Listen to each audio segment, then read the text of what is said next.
Welcome back to Rating the List, where we review, discuss, and reimagine popular movie lists objectively. We're your hosts. I'm Jerry. And I'm Brad. And on this episode, we'll be exploring number 14 from AFI's 100 Years, 100 Passions, the 100 Greatest Love Stories of All Time. All right. And number 14 is The African Queen, released in 1951, directed by John Huston, starring Humphrey Bogart and Katharine Hepburn. The synopsis for this romantic adventure film is as follows. Samuel Sayer and his sister Rose, played by Katharine Hepburn, are British missionaries in German East Africa in 1914. Their post is supplied by a small steamboat named the African Queen, helmed by rough and ready Canadian mechanic Charlie Allnut, played by Humphrey Bogart, whose coarse behavior they barely tolerate. When Charlie warns the Sayers that war has broken out between Germany and Britain, they decide to stay, only to witness German troops burn down the village and press the villagers into service. When Samuel protests, he is struck by an officer and soon dies. Charlie helps Rose bury her brother and they escape aboard the African Queen. Charlie mentions to Rose that the British are unable to attack because of the presence of a large German gunboat patrolling a lake downriver. Rose comes up with a plan to convert the African Queen into a torpedo boat and sink the gunboat. After some persuasion, Charlie goes along with the plan. Rose navigates while Charlie tends to the testy engine. They manage to pass through some rapids and take on some water. A German fortress opens fire on them and damages the boiler. Charlie manages to reattach a pressure hose as they pass a second set of rapids. The boat rolls and pitches, leading to more flooding of the boat. While celebrating their success, the two embrace and kiss. A third set of rapids damages the propeller shaft. Charlie manages to build a new one, and they set off again. All appears lost when the boat becomes mired in mud and dense reeds near the mouth of the river. Rose and a feverish Charlie pass out, accepting they will soon die without supplies or potable water. Rose says a quiet prayer. As they sleep, a torrential rain rises the river level, and the African Queen floats into the lake. Over the next 2 days, Charlie and Rose prepare for the attack. The gunboat returns, and the African Queen steams out into the darkness, set on a collision course. Another storm strikes, causing water to pour through the torpedo holes. The African Queen capsizes, and Charlie loses sight of Rose. Charlie is captured and interrogated by German officers aboard the gunboat. Believing Rose is drowned, Charlie makes no attempt to defend himself against accusations of spying and is sentenced to hanging.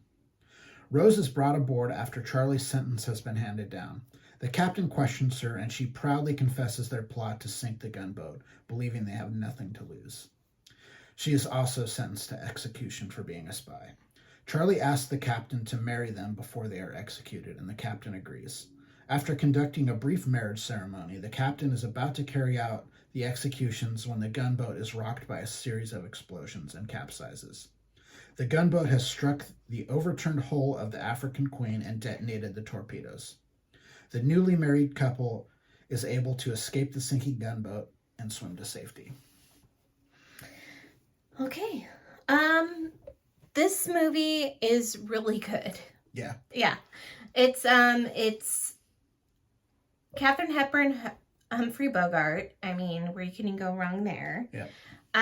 It's when they're a little older, though. That was I was going to make that comment. As this is an interesting love story because you've got a middle-aged love story. She is in her 40s. He is in his early 50s, and you don't see that a ton on screen. You know, most of the time you've got young people in these kinds of movies, but you know, not only are they middle-aged, but they're lived in. Yeah. Like, especially Humphrey Bogart's character is well lived in. This guy is, he's always working on an engine. You know, he's covered in grease, and he's a craggly dude, and she's lived a pretty pious life, so she's on the ground, doing work with her hands to help villagers there and things like that. So it's interesting to see two mature people in a relationship in a movie because it doesn't happen a ton. Yeah, and they're on screen most of the time, just the two of them. Yeah. And so it was, if that didn't work, this movie could have fell apart. It's almost a play. Mm-hmm. Like, I mean, for the most part, the movie takes place on a single set Mm-hmm. on the deck of the African Queen, and just between these two people for the most part. There's like you've got the stuff in the very beginning with Yeah. her brother and some of Mm-hmm. the villagers, and then you've got the sequence where they get shot at, Yep. and then the sequence at the very end when they're on the gunboat and interacting with the German officers. Outside of that, like probably like 75% of this movie is just the two of them. Yeah, and they carry it off really well. Yeah. It's one of those like enemies to lovers situations. She's like, oh my God, he's like complete opposite of her. Yeah. And so it takes a minute for her to warm up, and then Yeah. It's an interesting, like a lot of enemies to lovers stories happen when they first meet and determine that they're enemies, but then that it kind of switches around because they kind of see that they were wrong about each other, or Mm-hmm. the reason that they didn't like each other was based on some kind of misunderstanding. But you get the impression that the Sayers have been dealing with Charlie for some time, Mm-hmm. so they've had some kind of relationship, so she's had time to build up her feelings for him. Like he's very Yeah. he's very brusque, and he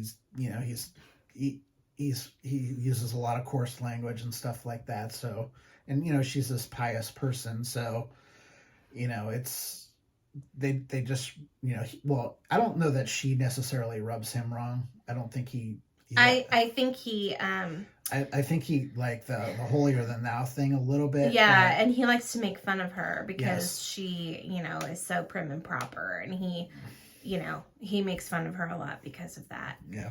But it's really captivating. It's a good story. Yeah. It's interesting, something totally different than a lot of things that are on the list. The only issue I have with the movie and why I didn't even score it higher than it is the filmmaking itself does not hold up. No. Like there's a lot of spots that looks really, really bad. Yeah. This is a movie I'm kind of surprised we haven't seen a remake on, because I think you could capture It's a lot of interesting. it as long as you found the right two people. It's interesting what I watched this movie when I had COVID. I watched the Jungle Cruise movie from Disney, right? With The Rock and Emily Blunt. I think honestly was inspired by. Well, I mean, The Ride, I think, was inspired by this movie. Yeah, so it kind of has the same feel because they don't like each other at the beginning, and they're alone on this boat, and then they grow to love each other. So it's kind of very similar to this movie. But like I said, it needs the right two people.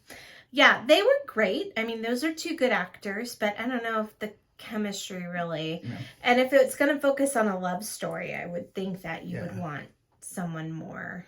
Yeah, and again, I mean, The Rock does not look anything like Humphrey Bogart. I know.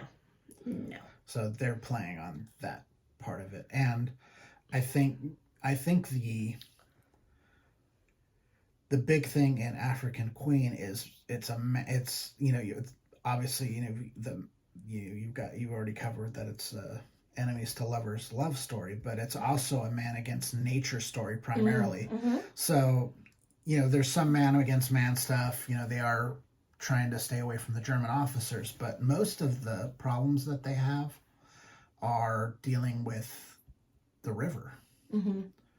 I mean, the river almost takes them out. I mean, they're basically like, I mean, they've kind of, resigned themselves to death, and then, they get this kind of miraculous, rain that raises up the level of the river and takes them out of where they were stuck. And, they kind of wake up and they're like in the lake. They're like, what happened? Yeah.